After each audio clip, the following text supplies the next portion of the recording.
I have been sculpting now for 24 years, and I started when I was 18 years old. I started working in an art casting foundry, learned how to weld and tool, do molds, waxes, and then eventually I learned how to do patinas, which is the coloring process on the bronzes.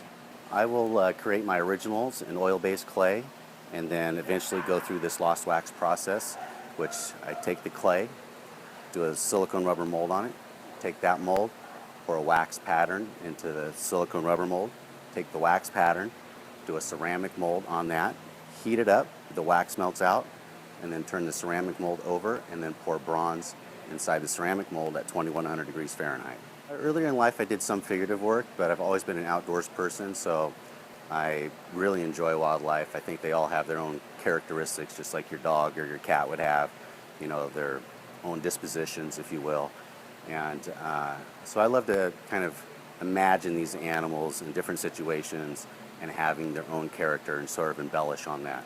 I tend to be inspired by a lot of things. My wife and I, like I say, travel, and she also helps with ideas, helps with the naming of the sculptures, helps with color combinations. And so I think for me the inspiration comes from many different places. My most recent trip to Africa was very inspiring. I always told myself if I was going to do any African wildlife, I really wanted to go to Africa, be a part of it, experience it in their own natural surroundings.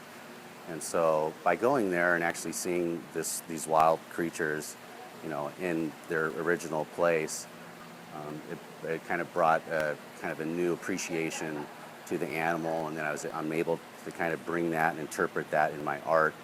And for me, it's a little bit more soul-searching.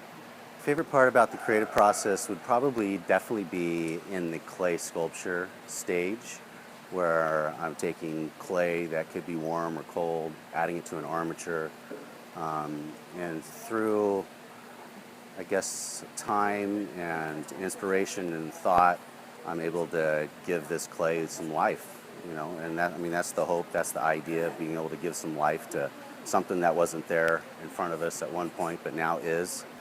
And that kind of gives something back to me. If I'm able to give something to it, I feel like I get that back.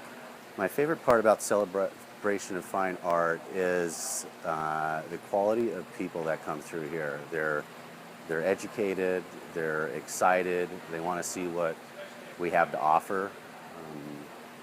They bring up great conversations. They respect what we do.